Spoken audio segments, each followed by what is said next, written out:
그 시집 모여서 다시 쓰는 서울의 유서는 그 출판사 문학수첩의 발행인이고 대표로 계셨던 김종철 선생님이 문해지 문학수첩과 시인수첩을 발간하면서 우리 문학의 주돌 역할을 하였고, 자기 창작에 있어서도 사회적 상상력과 그 종교적 상상력을 구현해서 성찰과 고백의 어떤 시적 세계를 구축하셨습니다. 그래서 그 선생님을 기리는 마음에서 준비하게 되었는데요. 저희가 텍스트로 삼았던 서울의 유서는 그 지난 1975년에 그 출간된 김종철 선생님의 첫 시집으로 올해 만 50년을 맞이하는 의미도 있습니다. 그래서 저희는 선생님의 10주기를 맞아서 선생님의 시세계를 다시 한번 조명하고 그 현재적 의미를 밝히는 한편, 선생님을 아끼고 추억하는 후배 시인들이 모여서 서울의 유서를 재해석하고 그 시인 각자의 육성을 통해서 쓴 시를 한데 모아서 이렇게 모여서 다시 쓰는 서울의 유서를 출간하게 되었습니다. 반세기가 지났음에도 도시 문명 속에서 살아가는 어떤 소시민들의 삶에 대한 따뜻한 애정과 예리한 사회적 상상력이 여전히 유효하기 때문에 이 작업에 참여한 후배 시인들은 김종철 선생님의 시적 발자취를 조심스럽게 따라가는 그런 의미 있는 시간을 가졌다고 평가하고 있습니다. 자, 그 첫 번째 신앙송은 그 김종철 선생님과 각별한 인연을 가지고 있는 이병일 시인이 해주시기로 했는데요. 그 이병일 시인은 김종철 선생님과 어떤 특별한 인연이 있으신지 말씀 좀 해주세요. 네, 저는 시를 쓰고 그 첫 신춘문회에 응모했었는데 그게 평화신문 신춘문회였습니다. 그때 당시 심사위원이신 그 선생님께서 제 시를 뽑아주셨고, 또 2007년에 제가 재등단을 했어요, 문학수첩으로. 그때 발행인이셨고, 그리고 선생님께서 시협 회장직을 하고 계실 때 제가 시협에서 사무처장 일을 하면서 같이 뭐 DMZ도 가보고 그 전국의 곳곳을 그 탐방하면서 시 공부도 했습니다. 그런 에피소드가 생각납니다. 네. 예, 김종철 선생님이 그 시인협회 회장을 하실 때 이병일 시인이 이제 행사에 나오면 항상 이렇게 호위무사를 거느리신 것처럼 되게 든든해 하셨던 게 기억이 나는데요. 그러면 그 이병일 시인의 신앙송을 듣도록 하겠습니다. 죽음의 둔조국 이병일. 그 밤나무는 아직 썩어갈 생각을 하지 않는다. 털 많은 짐승의 피가 없었다면 그림자가 없었을 그 밤나무. 쐐기벌레같이 봄이 흘러내리지 않게 몸을 여몄다. 그런데 100년 만에 옹이보다 밝은 구멍이 뚫렸다. 101번째 밤꽃이 오고 초록 뱀눈보다 검은 벌떼 소리가 오고, 하물며 꽃상여 하나가 와서 제 발등에 무덤 하나 놓고 갈 무렵 밤나무 속엔 날개가 핥히고 간 노래가 가득하였다. 줄줄 새는 노래, 숨을 불어가면서 공중제비를 돌았다. 두 번 다시 생길 리가 없는 죽음, 불안당 심장이 집어먹자 꽃무더기만 더 악랄해진다. 오늘은 헬리콥터가 첩첩 산중을 짓누르고 날아간다. 모든 것이 까 뒤집어졌으나 저 옹이 구멍만 뒤로 젖혀지지는 않았다.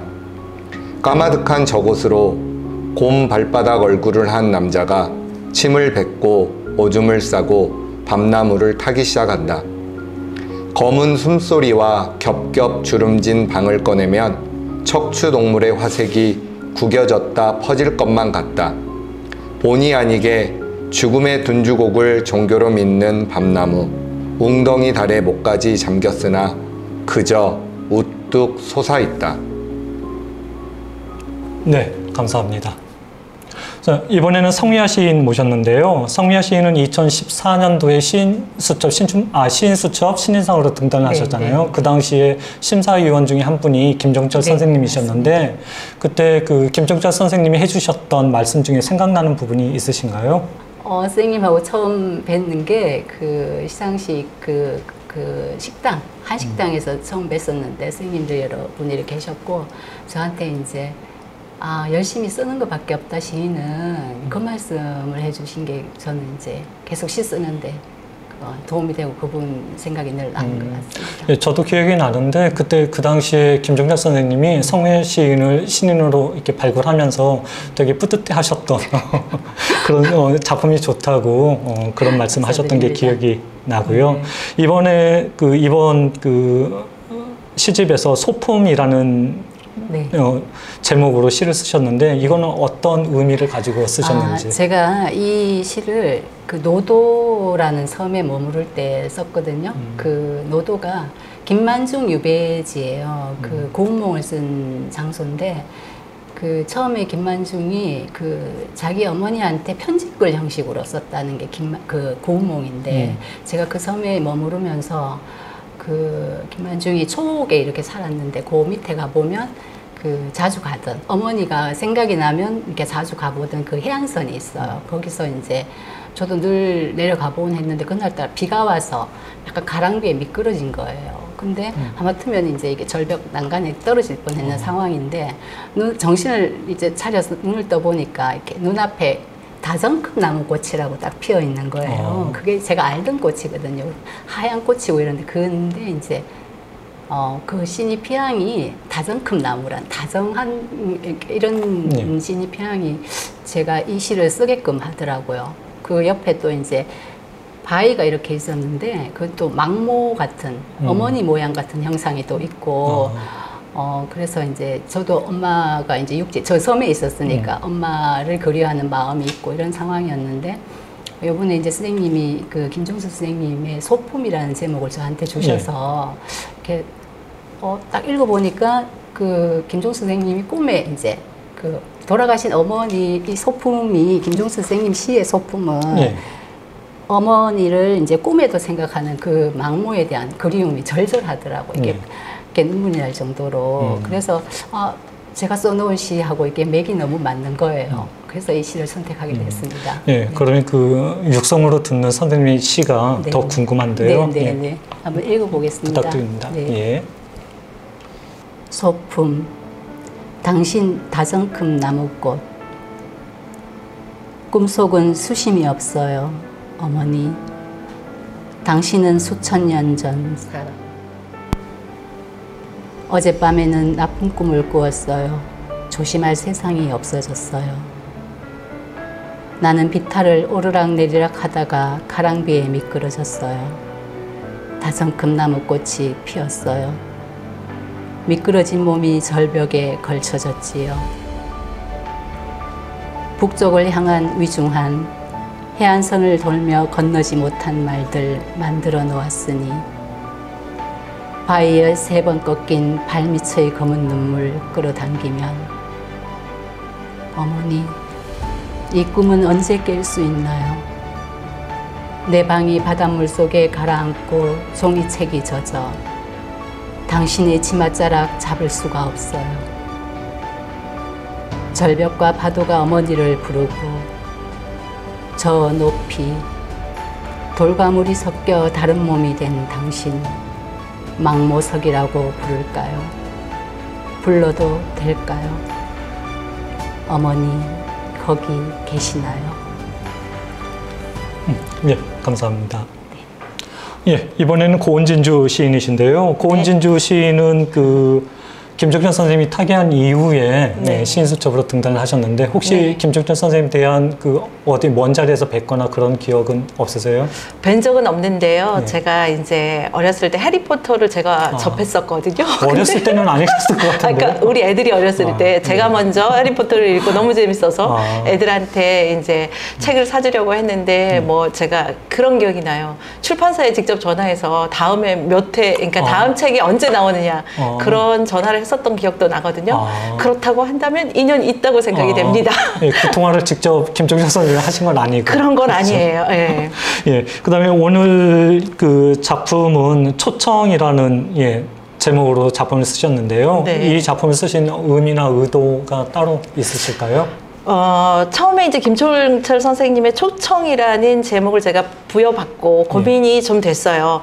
과연 제가 초청을 받아야 하나? 혹은 초청을 해야 될까 이런 고민들이 있었는데 선생님의 시를 읽으면서 아 나도 선생님처럼 초대장을 보내는 것으로 시를 써보자 라고 결론을 내렸는데 결론을 내리자마자 시는 단숨에 써내려 갈 수 있었습니다. 왜냐하면요 제가 만나기로 한 사람이 다른 사람과 만나는 장면을 제가 목격하고 그 이유를 묻지도 않고 도망쳐버린 기억이 있었거든요. 그래서 그 초청에 대한 것을 쓸 때 그것을 모티브로 해서 써보자 해서 단숨에 썼고요.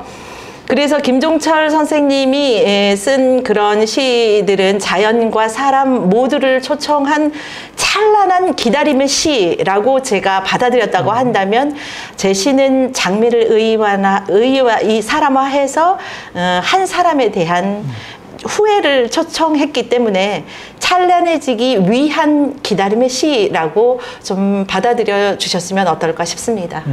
김종철 선생님의 시보다 훨씬 더 열정적이고 욕망이 가득한 그런 작품일 것 같은데요. 고은진주 시인의 목소리로 직접 들어보도록 하겠습니다. 초청, 고은진주. 하필이면 장미를 심어놓고 애정의 자세로 기다리고 있습니다. 전설의 담벼락에도 온기가 돌고 푸른 차 은근히 달인 지도 몇 달째 묵묵부답이네요. 화려한 저희를 꾸미는 중이 아니라면 방문하고도 한참 지났을 기다릴수록 가시 같은 날들입니다. 저의 꽃말을 잃어버렸거나 설마 모종의 일이 있었을까요? 질투로 흩어진 겨울의 그날 전속력으로 밀어넣었다가 우물쭈물 물러선 발바닥처럼 홀로 얼룩진 나는 여태 당신을 찌르고 있었습니다. 길섭의 역사를 도란도란 나누던 곳까지 미워져서 가시가 천직처럼 돋아났습니다. 변명일랑 듣지 않고 시각으로만 골똘해졌던 날들. 당신 탓만 외곳으로 했었기에 담벼락하고 말하는 셈이었습니다만 이제와 당신 초청해놓고 개화의 각도로 기다리는 중입니다. 예, 잘 들었습니다. 감사합니다. 예. 자, 이번에는 고은기 시인 모셨는데요. 고은기 시인은 그 김종철 선생님을 사석에서 많이 배웠을 것 같아요. 연배가 이제 가장 좀 가까우셨고 해서 그런 기억이 있으신가요? 근데 참 유감스럽게도 예.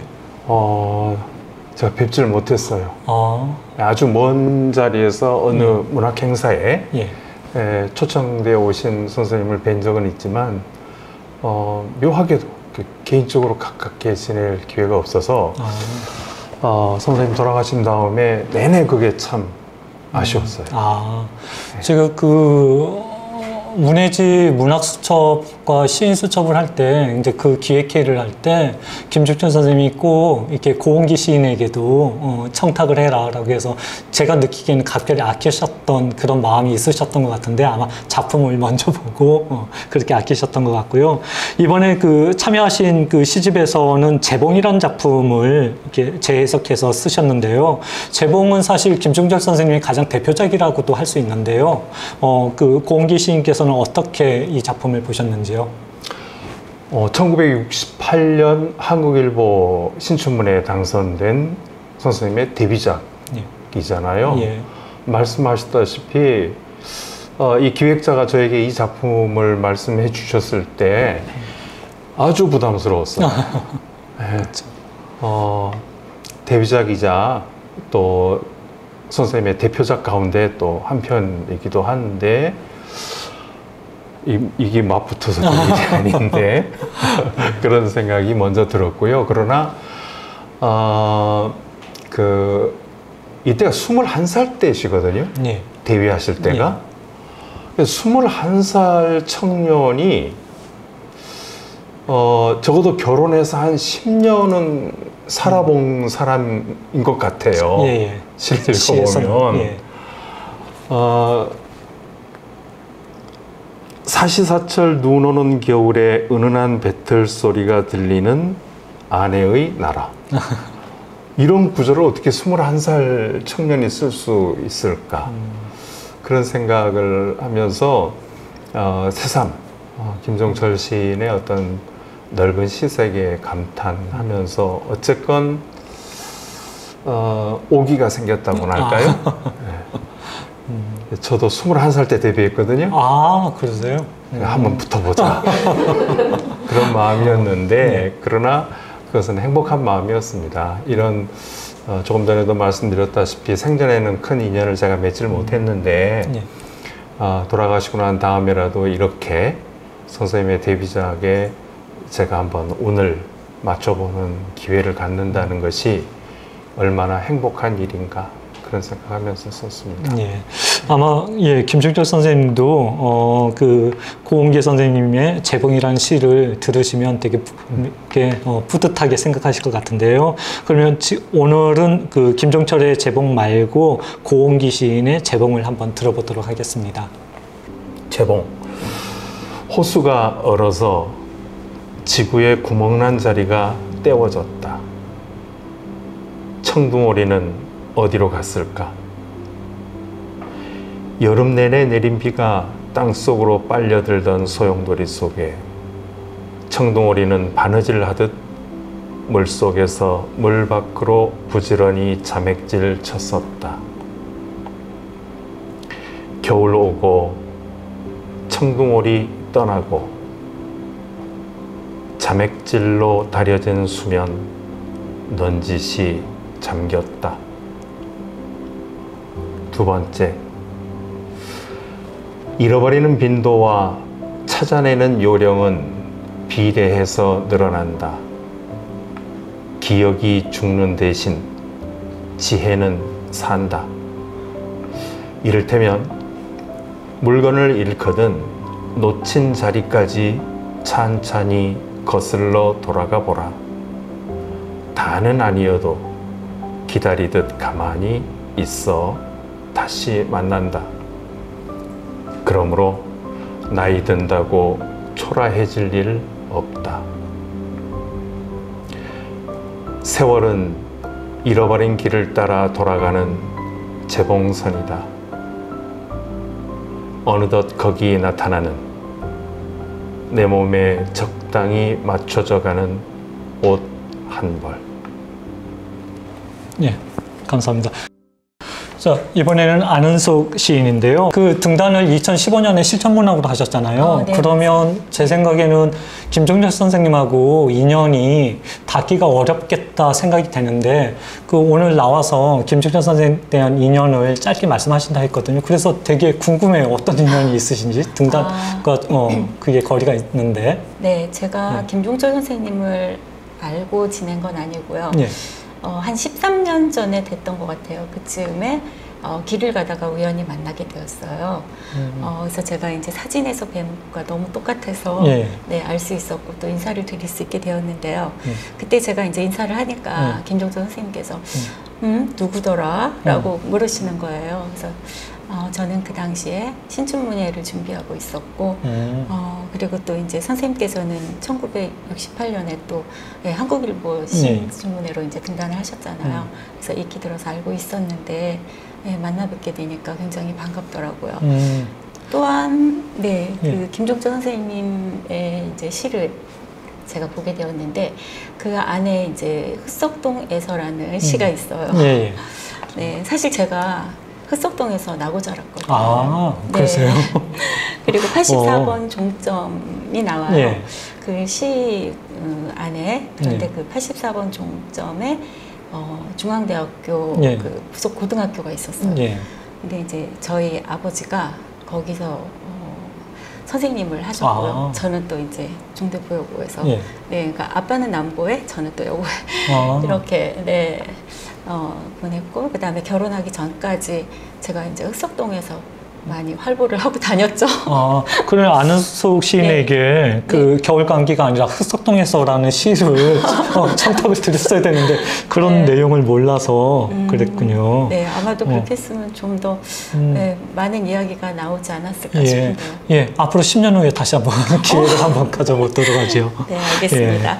그러면 안은숙 시인의 목소리로 김종철 선생님하고 똑같은 제목의 나의 감기 한번 들어보도록 하겠습니다. 네. 나의 감기, 안은숙. 당신이 숨을 내려놓은 날 칼바람이 불었습니다. 내 심장은 찔리고 몸엔 몸살꽃이 돋아났습니다. 당신이 꿈에 불같이 찾아와 앓던 며칠을 살려내고 바깥은 온통 소란의 봄날, 봄볕에 산수유가 재채기 하듯 노랗게 튀겨지고 있었습니다. 만일 저 태양의 온도가 성화라면 이 계절이 다 끝나도록 꺼지지 않을 것입니다. 나무마다 빨간 열매가 주렁주렁 목에 메달처럼 걸릴 것입니다. 자, 이번에는 김춘리 선생님 모셨는데요. 김춘리 시인은 2011년도에 국제신문에서 신문으로 등단을 하셨고 문학수첩에서도 시집을 출간하셨죠. 그런데 이번에 시집에는 그 김종철 선생님의 그 비를 텍스트로 해서 또 이제 그 자신의 시를 쓰셨는데요. 이 그 김종철의 김종철 선생님의 비 말고 김춘리의 비는 어떤 내용이고 어떤 의미를 담고 있는지 설명 좀 해주세요. 사실 비를 가지고 시를 쓰라 그러니까 비 이런 되뇌이면서 뭐라고 쓰지 이러다가 우연찮게 올여름은 너무 더워서 비가 안 왔어요. 맞아요. 근데 잠깐 이제 이 시제를 받고 나서 비가 부슬부슬 잠깐 내렸는데 제가 일부러 나갔어요. 그냥 가늘게 오는 비를 살짝 맞았는데 그러면서 제가 비가 온다 생각하니까 우산을 들고 나갔던 거예요.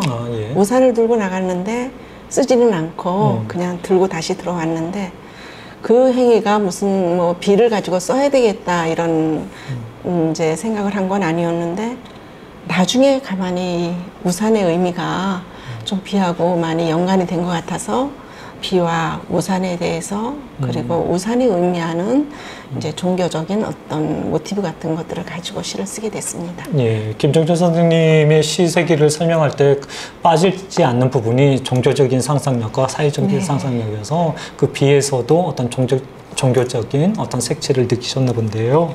자, 김춘리 씨께서 읽어주시는 비 한번 들어보도록 하겠습니다.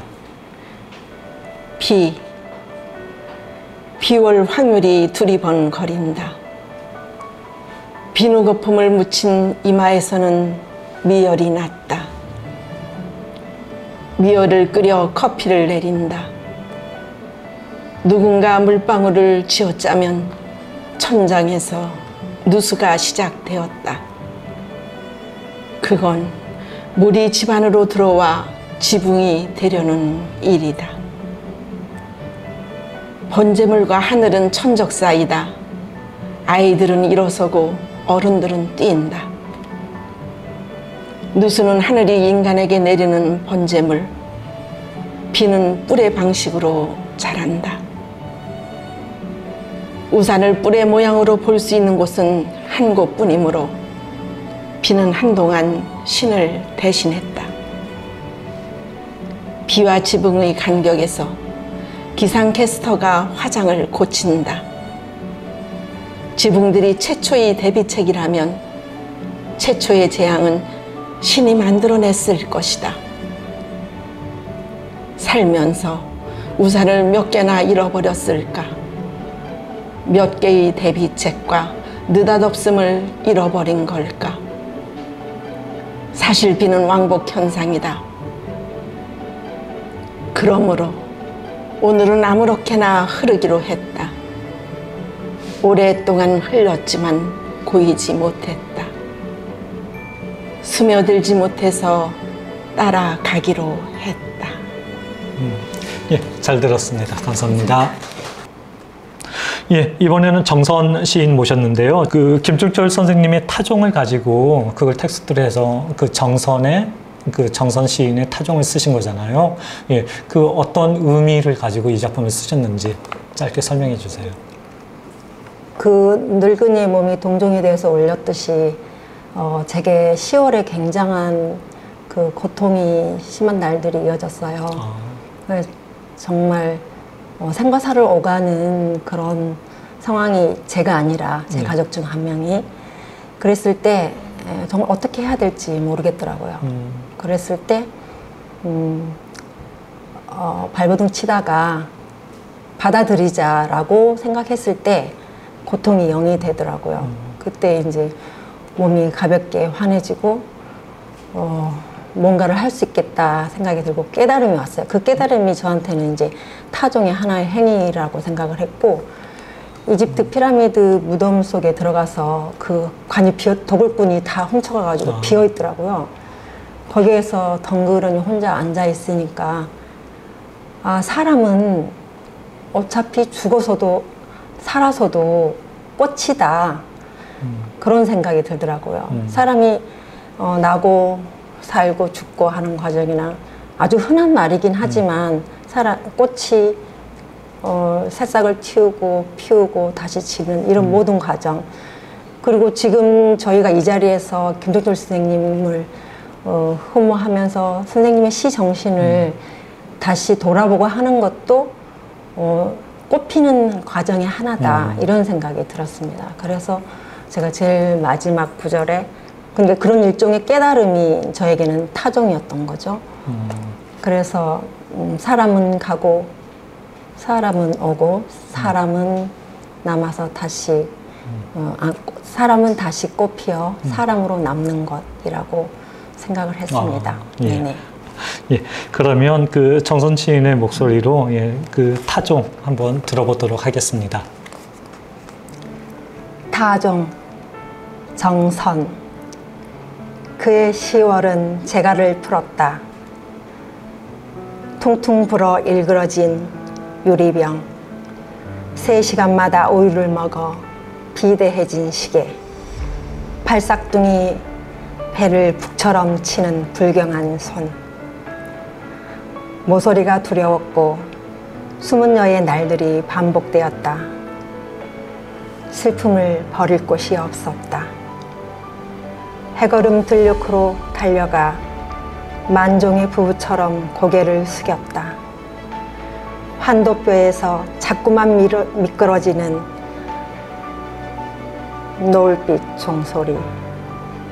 가난한 초가지분 같은 저녁이 왔고 고통의 시치로 가득 찬 하루가 피아노 건반이라면 토끼가 되어 명랑명랑 뛰어다닐 텐데, 방황을 과장한 관광은 그렇듯 안가슴이 시리다. 수천 년의 거대한 돌무덤을 부둥켜 안았다. 그들은 모른다. 환한 고통이 쓱쓱 베어가는 바람의 웃음을. 누구의 잘못인가? 무언가 얻으려면 반드시 잃어야 하는가? 가시 세운 물음이 가슴을 치며 종소리로 쏟아졌다. 절규는 숨은 여. 침묵의 무덤은 절규가 안주하기 좋은 곳. 병 깊은 떠돌물 허리춤에 꿰차고 봄날의 불쌍한 자세로 옹그리며 잠들었다. 새소리가 커튼을 비집고 들어오는 소중한 아침. 절규를 배틀 삼아 새소리로 그의 10월을 곱게 자았다. 만갈래 부서진 환도뼈에 쟁여진 바람의 말들. 벌거숭이로 나를 내려다보았다. 얻은 만큼 아파야지. 통증이었던 종소리는 극에 넘어 밀. 그럼에도 불구하고 해. 사람은 오고 사람은 가고 사람은 다시 꽃피어 사람으로 남는 쌓일수록 가슴 아픈 풍경이 있다. 잘 들었습니다. 감사합니다. 자, 이제 윤진아 시인을 모셨는데요. 윤진아 시인의 삶의 연역을 보면, 연보를 보면 김종철 선생님과의 접점은 없어 보여요. 그런데 혹시나 김종철 선생님과의 에피소드나 인연이 있을까요?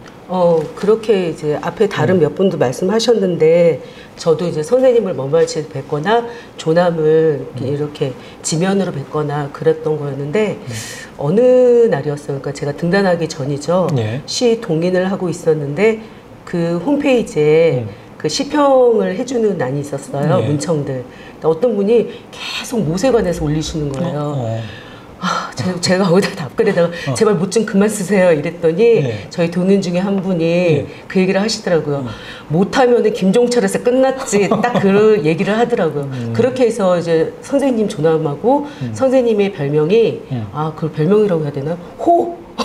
모세사제 예. 김종철 그렇게 그렇죠. 알고 있었어요. 그다음에 이번에 저희가 부탁해서 쓰신 작품이 바다 변주곡이잖아요. 근데 그럼에도 불구하고 지금 윤진아 시인은 이 자신이 쓴 시의 제목이 바다 변주곡보다는 그 딸에게 주는 가을하고 더 어울린다고 지금 계속 주장을 하고 계시는데 그 이유가 뭐죠? 제가 그 등단을 모녀의 저녁 식사로 등단을 했어요. 네. 그래서 시집 2권을 상찬을 했는데 거기에서 이제 아버지에 대한 시를 좀 쓰고 싶다. 그렇게 생각을 하고 있던 찰나에 아버지에 대한 시를 2편 쓰고 나서 그 다음에 아주 우연찮게 이렇게 귀한 시간을 저한테 허락받은 거죠. 김종철 선생님의 첫 시집을 할 건데 그 중에서 바다 변주곡을 했으면 좋겠다. 그래서 제가 시를 바다 변주곡인 줄 알고 있었어요. 근데 이 시 다 읽고 나서 아빠 생각도 좀 나고 아버지 생각도 나고 그러다가 딸에게 주는 가을에 어떤 행위에 꽂혔어요. 그 행위 뭐였냐면 딸아 밤마다 내가 꿈꾸는 토끼, 다람쥐, 사과, 솜사탕, 오또기가 내 아비가 마시는 한 잔의 소주와 함께 이 구절이었는데 시인들이 시어를 선택할 때는 여러 나열된 것들이 있잖아요. 그 상관물들이. 근데 선생님께서 왜 토끼를 하셨을까, 다람쥐를 하셨을까 생각을 하다가 토끼는 뭐 토끼 같은 자식 귀엽다. 아마 5살 발기 딸이 굉장히 귀여우셨나 봐요. 그 다음에 다람쥐. 그러니까 쳇바퀴 돌리는 이제 삶을 살게 될 거다. 그 다음에 사과, 누구를 만나든지 사과하고 솜사탕, 달콤할 때도 있을 거다. 맨 마지막이었어요. 오또기가.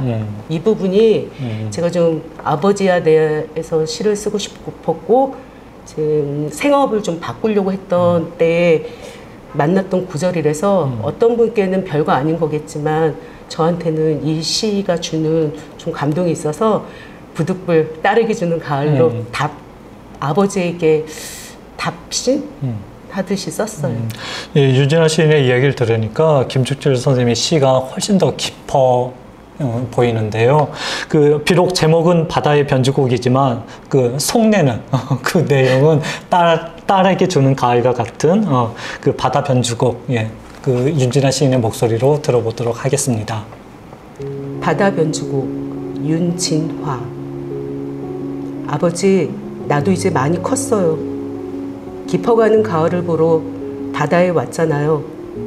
나는 한잎이어서 정작 착하지 못했어요.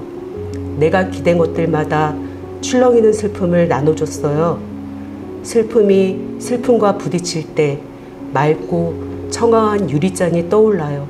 아버지가 보셨더라면. 사실 저는 바다를 5번째 만나요. 지난번에는 윤기 나는 검은 털을 휘날리며 무트로 달려오는 바다를 봤어요. 컹컹 들깨처럼 울다가 모래 바닥에 써놓은 제 이름만 물고 내치더라고요. 이후에 전 폭풍 가운데 있었어요. 아무 때도 아니었어요. 음침한 골짜기에서 나 혼자 술을 마시곤 했죠. 아버지, 나도 이제 잘 살아요. 밤마다 꿈꿨던 토끼와 다람쥐가 더 이상 풀만 씹지 않듯이 지구의 종말을 기다리면서 지루하게 사과를 먹는 법도 배웠어요. 씨를 저 멀리 내뱉을 줄도 알아요. 솜사탕으로 곰 늑대를 만들어서 내다 팔 줄도 알아요. 아버지가 굴려주던 오뚜기도 이제 희귀해서 마니아들이 비싸게 사요. 하지만 그것만은 팔지 않을래요. 저기 멀리 오랜만에 배가 보여요. 아버지를 싣고 만리 밖으로 떠났던 바다가 배를 싣고선 내게 와요. 보이지 않던 배가 점이 되어 작은 배가 되어 큰 배가 되어 오잖아요. 맑고 투명한 배를 향해 손을 흔들어 줬어요. 깊어가는 눈물을 바다로 흘려보냅니다. 아버지, 이것이 우리의 5번째 붉은 눈물입니다. 곧 나를 싣고 만리 밖으로 떠날 가을입니다. 그 김종철 선생님뿐만이 아니라 세상의 모든 아버지들이 이 시를 읽으며 울컥하셨겠습니다. 예, 감사합니다. 수고 많으셨습니다. 감사합니다. 선생님 안녕하세요. 이렇게 사회자하고 출연자가 바뀌는 경우는 드물죠. 그러게요. 역할이 바뀌어서 저도 조금 저도 무척 즐겁습니다. 어색하네요. 무척 즐겁습니다. 선생님 저 예전서부터 궁금했던 게 있었어요. 이번 시집도 그렇고 문학수첩 행사에서도 그렇고 항상 선생님이 사회를 본다거나 그리고 김종철 선생님에 대해서 소개를 한다거나 하는 자리를 제가 꽤 자주 봤었어요. 자주라기보단 거의 100%였죠. 어떤 인연이 있으셨는지 참 궁금했습니다. 그 아시는 분들은 아시고 모르시는 분들은 이렇게 모르시는데요. 그 제가 지금까지 살아오면서 그 두 분의 선생님이 계시는데 그 중에 한 분이 바로 김종철 선생님이십니다. 그 제가 대학교에서 조교를 할 때 학교에 강의를 나오셨던 그 동문 선배님이시기도 하고요. 그래서 학과 사무실에서 그때 처음으로 인사를 드렸고요. 제가 대학에 자리를 잡기 전까지 문학수첩으로 불러서 저를 보살펴 주신 선생님이시기도 하죠. 그래서 당시에 저는 이제 선생님을 도와서 개간 문학수첩하고 개간 시인수첩을 창간하고 기획하는 일들을 함께 했습니다. 만약에 김종철 선생님이 살아 계셨다면 오늘의 이런 유튜브나 아니면 김종철 문학상 같은 거는 아직은 없을 터인데 많이 아쉽다는 생각이 들고요. 김종철 선생님이 또 건강하게 계셨으면 우리 어떤 그 지금 열악한 한국 문학의 시장이라든가 아니면 그 시문학의 판도가 많이 바뀌지 않았을까 그런 생각이 듭니다. 그리고 이제 저의 삶도 아마 조금 영향이 있었을 것 같고요. 그래서 더욱 아쉽고 그리운 마음이 큰데요. 제 기억에 김종철 선생님은 대단히 정의롭고 의리 있는 그런 분이셨고요. 제가 이번에 쓰게 된 서울의 유서라는 시 역시 그 20살의 어떤 젊은이가 가지고 있는 세상을 바라보는 날카로운 시선과 자기 울분 그런 것들이 있는 작품이어서 제가 감히 그 표제작인 서울의 유서를 쓸 수 있었습니다. 제가 그 다음에 궁금했던 건 김종철 선생님께서는 우리 김봉효 시인의 어떤 점을 보셨을까요? 그래서 왜 그렇게 가까이 두시려고 하셨고 그랬는지 참 궁금했어요. 그거는 김종철 선생님께 여쭤봤어야 되는데 저도 살아생 전에 여쭤보지 못했던 부분인데요. 그냥 선생님이 이렇게 허심탄회하게 어떤 일들을 말씀하시기에 가장 가까운 위치에 있었고요. 그래서 선생님이 시를 초고를 쓰시면 저한테 물어보세요. 감히, 그러니까 그 40년 후배인 저한테 이 시 어떠냐, 어디를 고치면 좋겠느냐 그런 것들 물어보시는 걸 보면 아마도 아주 어린 자식뻘의 후배임에도 불구하고 시를 쓰는 같은 동료로 조금 생각해 주신 부분이 있지 않나 싶기도 하고 겉보기에 또 번듯한 부분이 있어서 그런 부분들이 마음에 드시지 않았나 그런 생각을 합니다. 저는 지금 김병호 시인께서 앞에 첫 번째 질문에 답해 주셨던 거에 답이 있다고 생각을 해서 그 질문을 드렸던 거였거든요. 마지막 답변이셨어요. 뭐라고 하셨냐면 김종철 선생님은 제 기억 속에, 그러니까 선생님의 기억 속에 김종철 선생님께서는 의리가 있고 정의로운 사나이였다고 하셨어요. 그 부분이 후배인 저도 김용훈 선생님 그렇게 보고 있거든요. 그래서 아마 그게 일맥상통한다고 그러나요? 인지상정? 그걸 느끼셨을 것 같아요. 오늘 서울의 유서 작품이요. 저 굉장히 기대하고 있는데 어떤 마음으로 쓰셨는지 감상 후에 잠깐 언급해 주시면 감사하겠습니다. 서울의 유서는 선생님이 20살, 21살의 김정재 시인이 가지고 있던 사회를 바라봤던 시선, 그 다음에 어떤 열정, 분노, 그게 가장 잘 그 정제된 형식이긴 하지만 그게 잘 드러나 있는 그런 작품이라고 생각을 해서 감히 제가 다른 분들이 쓰기 전에 얼른 이 표제작을 가지고 왔고요. 그래서 선생님한테 빚을 지는 그런 느낌이 큽니다.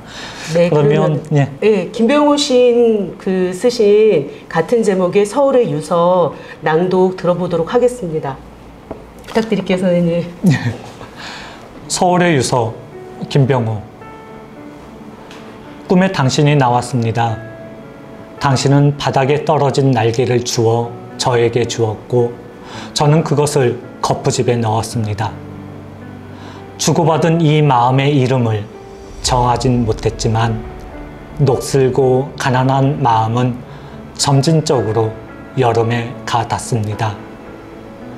다녀왔습니다. 인사를 하면 그 마음을 벗어날 수 있을 것 같습니다. 검게 그을린 걸음으로 여름에 가고 싶었습니다. 여름은 꿈과 다르지 않아서 사는 일이 모두 빛바랜 일이라고 당신은 속삭입니다. 새벽부터 시작된 게릴라성 호우가 당신을 지웁니다. 아침 담배와 아침 우유는 아침을 우울하게 합니다. 날씨 탄 맛은 아닙니다. 병들은 개들이 어슬렁거리고 시인은 돼지촌의 당당한 돼지가 되겠다고 하고 노회한 평론가는 팔짱을 끼고 정치를 합니다. 모두에게 좋은 시간은 없습니다. 그래서 서울은 한통속입니다. 당신의 서울은 아직도 수상합니다. 한치의 의심과 주저를 거부합니다. 뒷걸음질 칠수록 속수무책 덤벼들던 신기루의 수렁을 당신은 기억합니까? 밤마다 등고선이 지워지는 서울. 당신이 버린 마음을 모아 구렁을 만들다. 여전히 꿈속에 저는 잠시 멈추었다. 다시 울기도 합니다. 지나가는 마음이어야 할지 시작하는 마음이어야 할지 망설이는 사이 거푸집에서 종소리가 들립니다. 저는 아직 새가 되는 마음을 알지 못합니다. 여기까지입니다.